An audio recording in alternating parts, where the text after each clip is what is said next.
Nós estamos vivendo hoje dias muito difíceis, dias de muitas tribulações sobre a terra. E algumas pessoas têm perguntado, mas pastor, é isso mesmo? Quando é que isso tudo vai mudar ou melhorar? Nós estamos, irmãos, caminhando para um desfecho final da palavra de Deus, que a cada domingo na escola bíblica dominical, nós vamos entender esse desfecho. Por exemplo, nós estamos agora numa fase da revista que vai nos colocar diante das 7 igrejas da Ásia, porque eram as 7 igrejas que existiam naquele momento. Não havia mais igreja em Jerusalém, e aquelas igrejas que Paulo iniciou, a igreja de Antioquia, que enviou tantos missionários, também já tinha perdido, podemos dizer assim, a sua importância histórica. O evangelho avança pela Ásia. E agora, o último livro a ser escrito, que é o último evangelho foi o de João, não é? A última carta de Paulo foi a segunda carta a Timóteo, e agora o último livro é o Apocalipse. E nesse livro, Deus não tem mais ninguém para falar a não ser com essas igrejas. E essas igrejas representam um período da história da igreja. Éfeso é o primeiro período. Esmirna já é o segundo período. Sardes já é o terceiro período. Aí depois vem Pérgamo, Tiatira. Depois vem Efésios, Esmirna, Sardes, Pérgamo, Tiatira. Depois vem... Não, mas tem mais uma. Filadélfia, Laodiceia. Filadélfia e Laodiceia. São 7 igrejas. É isso mesmo, 7 igrejas. E hoje nós estamos vivendo, irmãos, o período da última igreja. É uma igreja que carece de uma renovação espiritual. Ela é caracterizada na palavra de Deus como a igreja morna. E eu tenho lido sobre isso, tenho observado sobre isso. E muitas situações estão acontecendo nesse período da igreja. Muitas situações estão acontecendo. E muitos de nós não estamos entendendo o porquê disso tudo. Não é? Mas Jesus Cristo, Ele fala desse momento para a sua igreja, alertando-nos e dizendo-nos que esse é um tempo, acima de tudo, irmãos, acima de tudo, é um tempo de renovação espiritual. Os sinais estão aí, as profecias estão se cumprindo, a característica da igreja é morna, mas o Senhor ainda procura os fiéis da terra. O Senhor ainda está batendo a porta de corações, para que, ouvindo a sua voz, abra. E quando abre, há uma grande celebração. A Bíblia diz que Ele ceia conosco e nós com Ele. E esta semana nós ouvimos, né, situações que aconteceram. Por exemplo, essa semana, um elemento possuído pelo adversário, pelo maligno, ele agride um pastor por lhe convidar para ir para um culto. Convidar. Foi a notícia que chegou. O pastor o encontrou ali numa rua da Baixada Fluminense e fez um convite a ele para ir para um culto. E ele, tomado pelo adversário, agrediu aquele homem. E agrediu de tal forma que ele faleceu. Ele morreu. Algumas pessoas me perguntaram, mas pastor, o que é isso? O que está acontecendo? Mas que tempo é esse? Que tempo é esse? E eu me lembrava de Lucas 21, quando Jesus Cristo traz aqui, como ele trouxe em Mateus, como ele trouxe em Marcos, ele só não traz essa mesma palavra profética no Evangelho de João.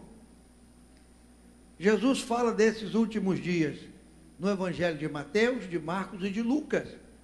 No Evangelho de João, ele não trata dessa forma. No Evangelho de João, ele começa a falar especificamente para os seus, a partir do capítulo 13, e vai do 14, 15, 16, 17. Porque no 18, ele já é entregue pela manhã na casa de Caifás, ele é açoitado, enfim, ele ali é levado como ovelha para o matadouro. Mas em Lucas 21, versículo 17, a Bíblia, Jesus disse assim: e de todos sereis odiados por causa do meu nome. Esse versículo me veio à lembrança essa semana, irmãos. E de todos sereis odiados por causa do meu nome. O nome que salva, o nome que liberta, o nome que transforma, o nome que abençoa, o nome que muda, nome que é sobre todo nome, nome que você carrega dentro de si, não é? E até fora de nós como um escudo. Qualquer coisa que acontece na nossa vida, qual é a primeira palavra que clamamos? Pelo menos eu clamo por ele. É como um filho mais novo, né? Numa situação de medo, uma criança, ele grita o quê? Pai, ô mãe! Mas o Filho de Deus, o salvo em Cristo, clama por quem? Clama pelo nome de Jesus. E quando nós clamamos por ele, ele está mais próximo de nós do que nós imaginamos. Eu me lembro quando Pedro o avista de longe, e quando todos se atemorizam, Pedro diz: Senhor, se és tu, manda-me ter contigo. E a Bíblia diz que ele disse: vem, vem Pedro. E quando Pedro começou a caminhar, sentindo o vento forte, ele afunda. E a Bíblia diz que quando Pedro afunda, ele clama, ele chama, não é? Ele dá um grito. E o que mostra a palavra de Deus, irmãos, é algo maravilhoso. Eu não sei a que distância Pedro estava de Cristo. Se viram de longe, que a Bíblia detalha isso, viram de longe, ficaram com medo, pensando que era um fantasma. Pedro começa a caminhar, não sei se ele deu 10 passos, 20 passos, 30 passos, a Bíblia não diz. Mas a Bíblia diz uma coisa, que no momento do naufrágio, quando ele clama, o Senhor está ali diante dele.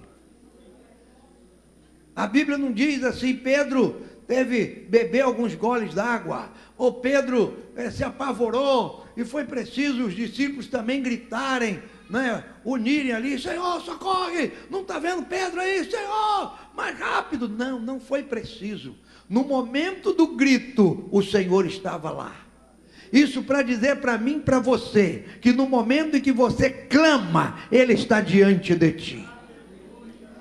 Ele não está longe, Ele está perto. A Bíblia diz que Ele está perto daqueles que o invocam em espírito e em verdade.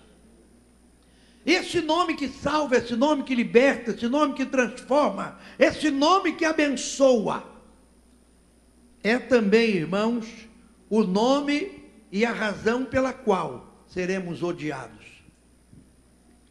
Odiados por professar Jesus, discriminados por professar Jesus. E Jesus, irmãos, ele tem uma razão para ser, para existir. Aqui no Evangelho de Lucas narra de uma forma enfática que quando Maria estava ali grávida do Espírito, porque não houve uma ação humana naquele momento, o anjo disse: descerá sobre ti a virtude do Altíssimo, e vai ser gerado um filho no teu ventre, ele será chamado Filho do Altíssimo. E Maria, naquele momento, eu creio que ela começou a imaginar nomes. Que nome eu vou dar a esse menino? Qual será o nome? E Deus, que vê todas as coisas, já disse logo: olha, você vai pôr o nome de Jesus. O nome dele será Jesus. E antes que Maria retrucasse para dizer: mas por quê? Não podia ser outro nome, João, José, né, Mateus, Tiago, Elias, Davi. Ele disse, olha, tem que ser Jesus, porque ele salvará o povo do seu pecado. É o nome que salva, é o nome que liberta, é o nome que transforma, é o nome que socorre.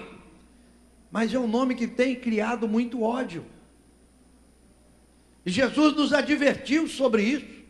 E de todos sereis odiados por causa do meu nome. E a igreja do Senhor precisa estar preparada, irmãos, para esse momento aqui, ó. Quando você lê aqui o versículo anterior, o 16, Jesus disse, até pelos pais, irmãos e parentes e amigos sereis entregues, e matarão alguns de vós.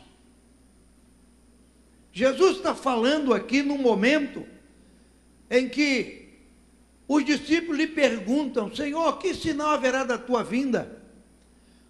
O que será? Quando essas coisas vão acontecer? E como é que vai ser o fim do mundo? E Jesus, ele disse, olha, vocês ouvirão de guerra, sedições, é necessário que isso aconteça, mas o fim não será logo. Vai se levantar nação contra nação, reino contra reino, haverá em vários lugares grande terremoto, eu estou lendo Lucas 21:11, fomes e pestilências, haverá também coisas espantosas e grandes sinais do céu.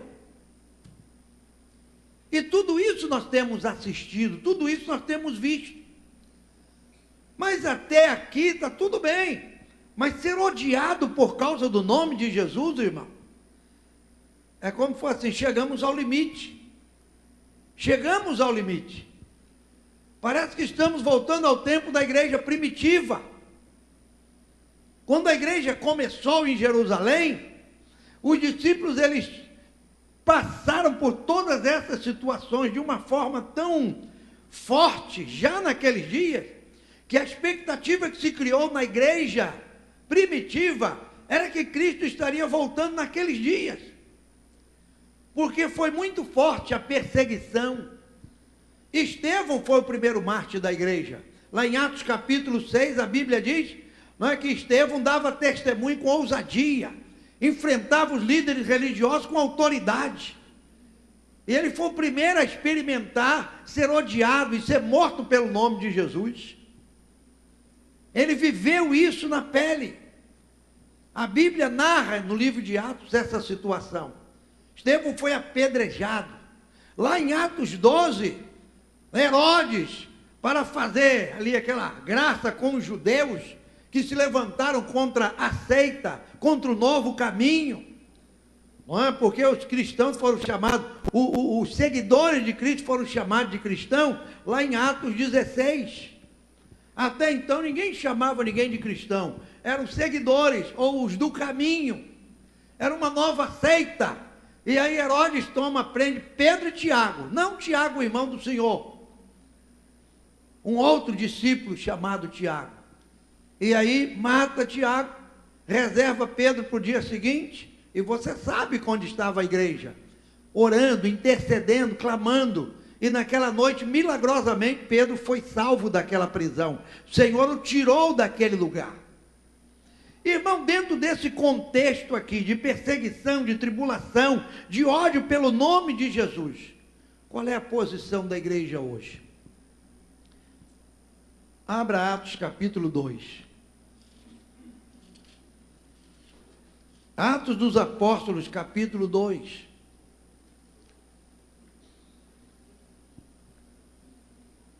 Atos dos Apóstolos, capítulo 2. E a Bíblia começa dizendo, e cumprindo-se o dia de Pentecostes, estavam todos reunidos no mesmo lugar. Isto aqui é o momento em que o registro de Lucas narra como foi que tudo aconteceu. Como foi que tudo aconteceu? Jesus morre, Jesus ressuscita, 40 dias depois Jesus sobe ao céu. E aí, ele deixa os discípulos na incumbência de permanecerem unidos em Jerusalém, até que fossem do alto, revestidos de poder. E você vai entender algo interessante. A Bíblia diz aqui que os que estavam reunidos naquele lugar eram aproximadamente 120 pessoas. Aproximadamente 120. Paulo vai dizer em 1 Coríntios capítulo 15 que depois da sua ressurreição, Jesus foi visto por mais de 500 irmãos. Muitas pessoas o viram ressuscitado. Muitas pessoas certamente ouviram quando ele disse: olha, vocês precisam estar em Jerusalém.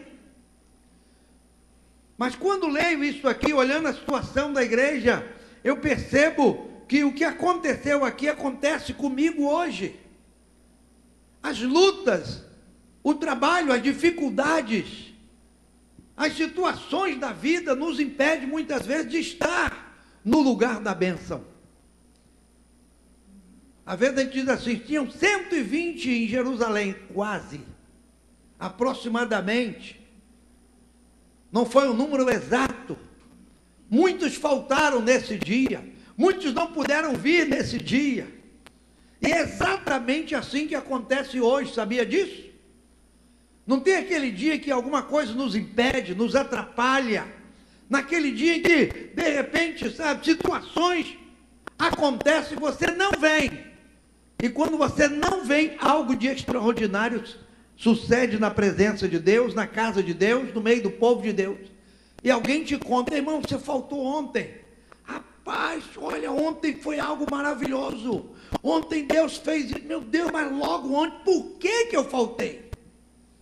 Não é assim? Quantos já tiveram essa experiência?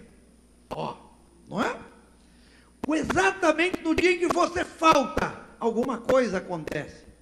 Quem sabe, muitos irmãos esperaram no primeiro dia, no segundo dia, no terceiro dia.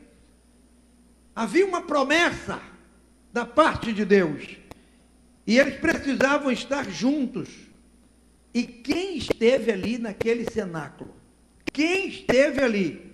Recebeu algo de especial e glorioso. A Bíblia diz, irmãos, versículo 4. Versículo 2 e 3 traz as evidências, a manifestação. Mas o versículo 4, a Bíblia diz que naquele momento, diz assim: e todos foram cheios do Espírito Santo, e começaram a falar noutras línguas, conforme o Espírito Santo lhes concedia que falassem. Quem esteve naquele culto não ficou de fora da bênção. Eu gosto muito dessa expressão, e todos foram cheios.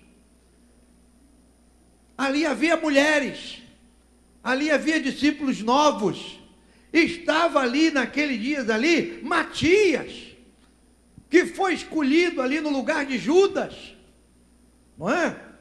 E é tão interessante que Matias, ele aparece aqui no capítulo 11, no capítulo 1 e versículo 26, tinha José e Matias, e lançaram sorte, e a sorte caiu sobre Matias. Matias estava lá. Matias foi cheio do Espírito. Deus poderia dizer, o Senhor poderia, olha, Matias não, chegou agora, não merece, acabou de chegar, não merece. Não, irmão. Quando Deus derrama, Ele derrama sobre todos. Quando Deus opera, Ele opera sobre todos. Porque Paulo vai dizer em Efésios 4 e 6, que Ele é Pai de todos, sobre todos e por todos, e em todos para a glória do seu nome. A manifestação de Deus, ela é sobre toda a igreja. Ninguém ficou de fora do propósito de Deus. E o que eu quero dizer com isso essa noite, onde queremos chegar, é que a igreja que vai resistir esses dias, a igreja que vai triunfar nesses dias, é a igreja cheia do Espírito Santo. Eu tenho lido sobre isso. Há muitos, assim, artigos mostrando a situação da igreja hoje. Há muita gente dizendo assim, mas nós estamos vivendo um tempo difícil, tempo disso, tempo daquilo outro. Nesse momento de oração, ainda há pouco, estávamos ali reunidos na nossa sala ali de oração, e nós estamos vendo esses dias hoje em que nós somos tomados pela tecnologia. Todo mundo hoje carrega um telefone sem fio. Hã? Primeiro era o confio. Quem tem telefone fixo em casa? É 2 só, olha lá. Para que isso? Quem liga no fixo da tua casa? Você dá o número do fixo da casa? Fala, liga lá em casa, 33, não sei o que, 2789. Você dá esse número? Não. Você fala assim, liga para mim. Meu número é 9, aí pronto. Aí quando fala 9, acabou. E quando você diz, liga para mim, dá o número, pronto, irmão. A pessoa vai ligar para você meia-noite, 2 da manhã, vai ligar 5 horas. Você deu o número, mandou ele ligar. E aí esse número traz consigo uma série de agregados, não é? Aí tem internet, e tem mensagem, e tem tanta coisa que rouba o nosso tempo, que vai roubando o nosso dia a dia. E o que nós temos assistido é um povo ocupado com a tecnologia, e aí deixamos de nos ocupar com Deus. Passamos tempo olhando as mensagens e aquilo tudo que está diante de nós, e de repente você passou 40 minutos, 1 hora, lendo mensagem, respondendo mensagem. E quando acabou aquele momento, meu Deus, 1 hora eu tinha muita coisa que fazer, e aí corre para lá e corre para cá, e o dia passa. Agora imagine, irmão, se nós hoje, em vez de gastar 1 hora com os nossos celulares, com as nossas mensagens, gastássemos 1 hora buscando a presença de Deus. Como seria a nossa vida? Como seria a sua vida? Como seria a igreja de hoje?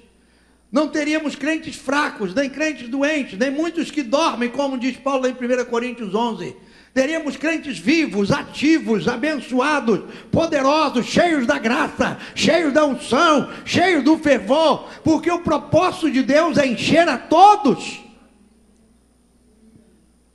Mas é preciso dar esse tempo para Deus.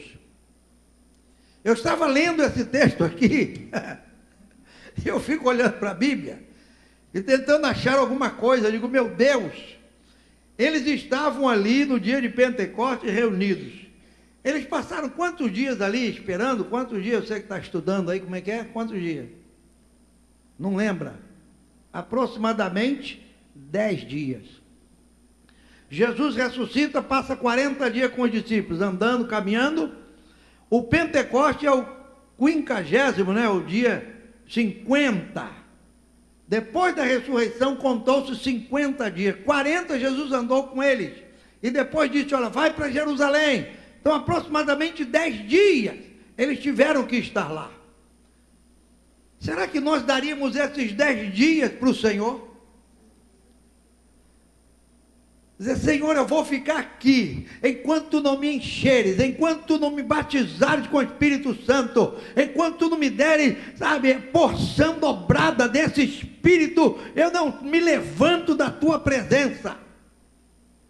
Eles tiveram que dar 10 dias para o Senhor. 10 dias ali na presença de Deus. Todos os dias, no cenáculo ali, todo mundo ali, ó, não é?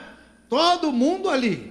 A Bíblia vai mostrar aqui em Atos capítulo 1, versículo 12, voltaram para Jerusalém, do Monte das Oliveiras, está perto de Jerusalém, e entrando subiram ao cenáculo, onde habitavam Pedro, Tiago, João, André, Filipe, Tomé, Bartolomeu, Mateus, Tiago, filho de Alfeu, os irmãos Zelote, Judas. Todos esses perseveravam unanimemente em oração e súplicas com as mulheres e Maria, mãe de Jesus, e com seus irmãos. Quando eles se despedem do Senhor no Monte das Oliveiras, a Bíblia diz que eles vão para Jerusalém e vão dar para o Senhor um tempo, cantando, louvando, adorando, relembrando, não é? Alguém conversando, gente, você lembra como aquele dia como o Senhor fez? Olha, lembra, né? Essas mulheres aqui, elas estão aqui em Lucas capítulo 8. Depois você olha aí, é uma relação de mulheres que serviam ao Senhor, que cuidavam do ministério dele, e naquele momento ali, todas se doaram para receber algo de Deus. Irmão, se eu e você nesse tempo presente, diante das adversidades e dificuldades, não tivermos um tempo para Deus, a nossa vida vai minguar. E nós não teremos força para suportar os dias que virão. Jesus disse: de todos sereis odiados por causa do meu nome. Vão nos odiar no trabalho, vão nos odiar nas escolas. Em muitas universidades hoje, se você levantar o braço e falar: olha, eu creio em Jesus, Ele é o meu Senhor e Salvador, você só não é expulso porque, sei lá, tem alguma coisa que te ampara lá, tem uma leizinha desse tamanho que te ampara. Mas na hora você já é discriminado, rechaçado, colocado de lado, já te olham diferente. Olha esse aí, ó, olha isso aí, ó. Porque o nome de Jesus está causando ódio nas pessoas. Por que isso? Porque a Bíblia diz aqui em Apocalipse 12, que o diabo, irmãos, ele já sabe que o seu tempo é pouco. Ele sabe que lhe resta pouco tempo de agir. E quando ele vier sobre a terra, porque ele ainda não veio, ele ainda está nas regiões celestes. Quando ele vier, a Bíblia diz que ele virá com muito ódio, com muita raiva. Ele virá de uma forma tremenda. Por isso que a Bíblia diz lá: ai dos que habitam na terra. Porque o diabo desceu com ira, com ódio. Porque ele sabe que os seus dias já estão contados. Daqui a pouco, a Bíblia diz em Apocalipse 20, que vai vir um anjo do céu com uma cadeia, com uma chave, vai amarrar Satanás, vai jogá-lo num poço de abismo, e ele vai passar 1000 anos ali enjaulado. E ele conhece a história, ele conhece a palavra, e ele está levantando ódio contra nós, contra a igreja, contra os salvos, contra os crentes. Quem vai resistir a esses dias difíceis? Os que estiverem cheios do Espírito Santo. Os que se doam para buscar a presença do Senhor. Me permitam dizer uma coisa, irmão. Nós estamos vivendo hoje dias em que há muitas campanhas. E você, como é livre, pode ir a todas elas. Tem alguma igreja que amanhã começa uma campanha da prosperidade, na outra, na terça, é a campanha da vitória, na outra, na quarta, é a campanha da bênção, na outra, na quinta, é a campanha da cura, na outra, muitas campanhas. E eu não vejo nenhuma dizendo assim: vem aqui na quarta-feira para ser cheio do Espírito Santo. As campanhas que se fazem são por coisas materiais. Semana passada eu estava conversando com alguém, e alguém me disse assim: mas e o reino de Deus? Eu falei: o reino de Deus não é comida nem bebida. Em Romanos 4,17, Paulo fala sobre isso. O reino de Deus não é comida nem bebida. O reino de Deus, irmãos, é paz, é justiça, é alegria no Espírito Santo. Mas nós estamos trocando buscar o reino de Deus e a sua justiça por comida e bebida. Não é verdade? É a campanha da prosperidade material. Mas nós precisamos buscar a prosperidade espiritual. Quando nós formos cheios do Espírito Santo, nós iremos vencer todas as coisas. Sabe por que chegou até aqui o Evangelho? Hein? Sabe por que existe igreja hoje na terra? Porque esses homens e essas mulheres se doaram, esperando o Espírito Santo. Se eles desistissem, não haveria igreja. Pedro diria: não vou esperar mais. O Filipe diria: eu também não. Tomé falou: eu já toquei no Senhor, já sei que Ele está vivo, para mim basta, vou embora. Não é? O Simão, o zelador, o Judas de Tiago, as mulheres falavam: eu também já trabalhei muito para Jesus, no ministério dele, para que ficar esperando mais 10 dias? Sabe como seria a história? E quando veio o Pentecostes, não havia um crente reunido.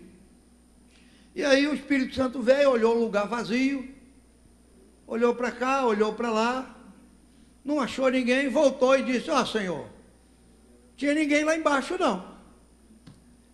Mas não tinha um? Não, Senhor, fui lá no cenáculo que você mandou, naquela rua em Jerusalém, fui lá. Tinha ninguém lá não. Mas cadê Pedro? Eu vi dizer que ele está pescando. E cadê aquela mulher? Eu vi dizer que voltou para a loja. E cadê aquele outro discípulo? Eu disse, o que está cuidando da família? Não é igual aos nossos dias. Cada um cuidando de si, cada um preocupado com si, cada um se envolvendo com si, e o Espírito está buscando um lugar, como lá nos dias de Noé. A Bíblia diz lá em Gênesis 8, que quando as águas baixaram, Noé soltou um corvo. O corvo não voltou. Encontrou lá fora um ambiente propício para ele. Não é? Muitos cadáveres, muita coisa ruim, o corvo não voltou. Aí Noé solta uma pomba. Aí a pomba foi e voltou. A Bíblia diz que ela não achou lugar de repouso para os seus pés. A pomba saiu olhando, vagueando, e ali plainando e olhando, onde eu vou pousar? Não tem ambiente propício para a pomba. Não tem um lugar próprio para o pouso da pomba. Ela volta. É como a paz que Jesus falou. Quando vocês chegarem numa casa, diga para essa casa, a paz seja convosco. Mas eu vou saudar essa casa aí, pastor, que já tem um negócio ali em cima, ali, ó, que identifica que essa casa é do maligno. Não importa, Jesus não mandou olhar para que está dentro da casa. Jesus mandou você saudar a casa com a paz. Aí ele disse em seguida, se a casa receber a paz, ela repousa naquela casa. Se o povo daquela casa falar, eu não quero isso não, Jesus disse, fica tranquilo, a paz volta para você.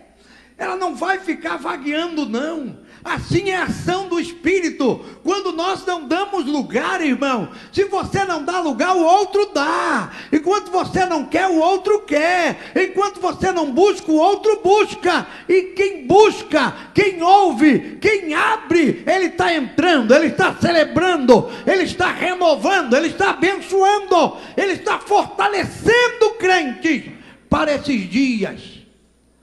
Dias de batalha, dias de lutas. Dias de grande batalha espiritual. E nós como igreja precisamos dar esse tempo para Deus. Quem foi cheio do Espírito? Os que estavam lá. É por isso, irmãos, que às vezes falamos aqui, segunda-feira de oração, alguém olha para o aviso e diz, meu Deus do céu, mas hoje eu já estou aqui, voltar amanhã. Aí quando é a semana que antecede a ceia, aí tem oração segunda, tem oração terça, tem oração quarta, tem oração quinta, tem oração sexta.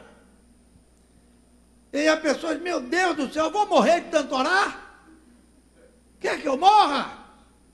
Eu já fui no culto domingo, fui na segunda, tenho que ir na terça, e aí sábado de manhã ainda tem uma consagração de 9 a meio-dia, eu vou morrer?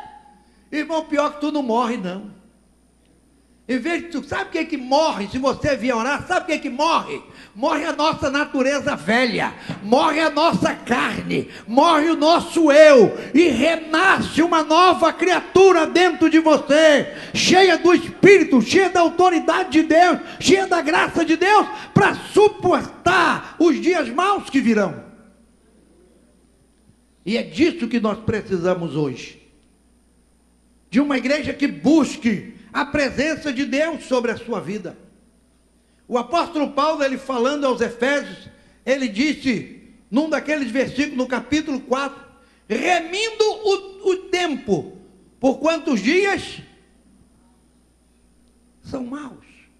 Quando ele escreve no capítulo 6, sobre a armadura de Deus, sabe como é que ele termina aquilo ali? Hein? Você precisa se vestir da armadura de Deus para resistir no dia mau.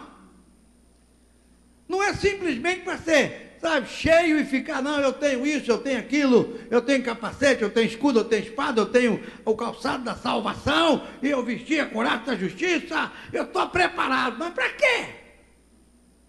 Para resistir no dia mau. O Espírito quer revestir a igreja de hoje. Não perca tempo orando por negócio de feijão, farinha. Não perca tempo, irmão, orando. Eu vejo irmãos, vem aqui com problema. Eu vim aqui para Deus resolver meu problema. Irmão, eu já disse para vocês e falo em nome de Jesus, eu não tenho problema. Mas pastor, e suas filhas não são problemas. E seus netos também não. Eu não vivo em função deles, eu não vivo carregando, porque minha filha falou que o marido não sei o quê, isso é problema deles. O meu problema é buscar a misericórdia de Deus, meu problema é orar por eles, meu problema é me encher de Deus. Mas a gente se carrega de problemas. É uma fila de problemas. O que é que você tem? Porque não sei o quê, e porque não sei o quê, porque a causa, porque falaram de mim, disseram, irmão, pelo amor de Deus, tudo isso vai ser resolvido quando você for cheio do Espírito Santo de Deus. Tudo vai resolver. Vazios, o problema toma lugar. Se eu tenho isso aqui vazio, ó. Está vendo, irmão, como é que está vazio aqui, ó? Está vazio. Está vazio. Isso aqui é para botar problema. Né? Está vazio. Aí bota o problema daqui, problema dali, vai enchendo de problema. Aí daqui a pouco, quando fecha, o pastor engordou. É só problema ali dentro. Isso resolve o quê? Isso me faz o quê? Hein? Nada. Então, irmão, não venha aqui buscar solução de problema. Venha buscar ser cheio do Espírito Santo. O ódio vai aumentar. A discriminação vai aumentar. A perseguição vai aumentar. Sim. Sabe, o mundo vai nos odiar por causa do seu nome. Eu estava lendo um artigo essa tarde, já estamos terminando. Vamos entrar na ceia do Senhor.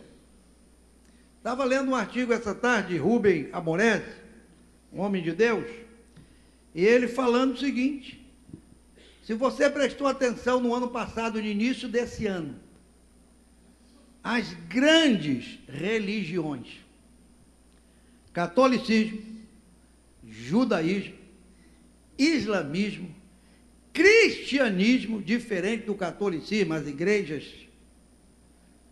todos tiveram e estão tendo problemas.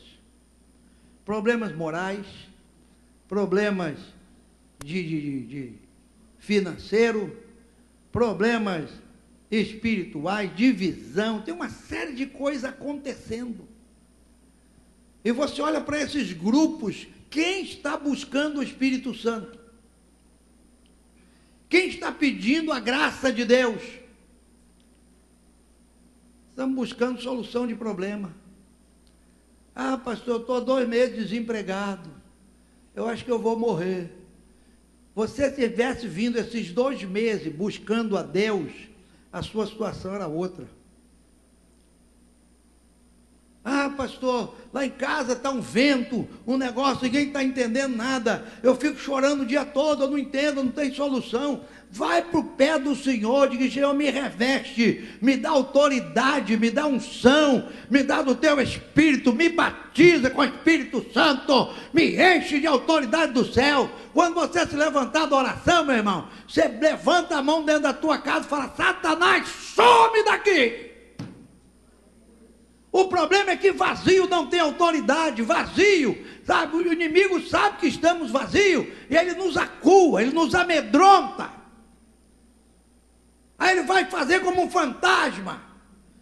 Chega para mim e para você, aí o crente, meu Deus, Jesus, meu Deus do céu. Aí liga para todo mundo, aí manda a historinha para o zap: irmão, ora, eu escutei um barulho dentro de casa, eu acho que o diabo está solto aqui dentro, e aquilo vai, e fala negócio. O problema, irmãos, é eu e você nos colocarmos diante de Deus, e começar a clamar, começar a ser cheio. É tempo da igreja se levantar, começar a buscar o Espírito de Deus. O Espírito Santo foi dado para quê? Hein? Foi dado para quê? para permanecer conosco, para habitar em nós. Sabia que nós somos o templo do Espírito Santo? Sabiam? Pois é. E onde é que ele está? Onde ele está, irmão? Ah, está dentro de mim.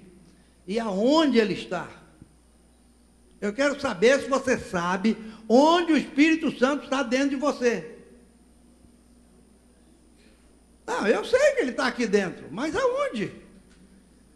Eu sei lá onde ele está, irmão. Ele não se move em mim, ele não age por mim, não é? Ele não fala comigo. Eu estou um fracote espiritual, eu sei que ele está aqui dentro. Agora, sei lá onde, escondeu. E tem muitos fatores que escondem o espírito. Tem muitas situações que apagam o espírito. Tem muitas situações que restringem a operação do espírito na nossa vida. É por isso que Paulo disse: não apagueis o espírito, não desprezeis a profecia. Paulo diz: não mintais ao espírito, não aborreceis ao espírito. Porque tem coisas que eu faço na minha vida que restringe a ação do Espírito Santo. Sabe? Palavras que desagradam o Espírito, atitudes que desagradam. E ele vai se escondendo, vai se encolhendo lá dentro. Não buscamos, não permitimos ele se manifestar com totalidade na nossa vida. Mas pastor, ele está comigo, mas aonde? Eu não sei ainda não, vou procurar. Procura aí, irmão, vê se você acha o Espírito na sua vida, vê onde ele está. De repente ele está em algum lugar, sei lá, entre o fígado e a vesícula, sei lá, se escondeu aí, ó.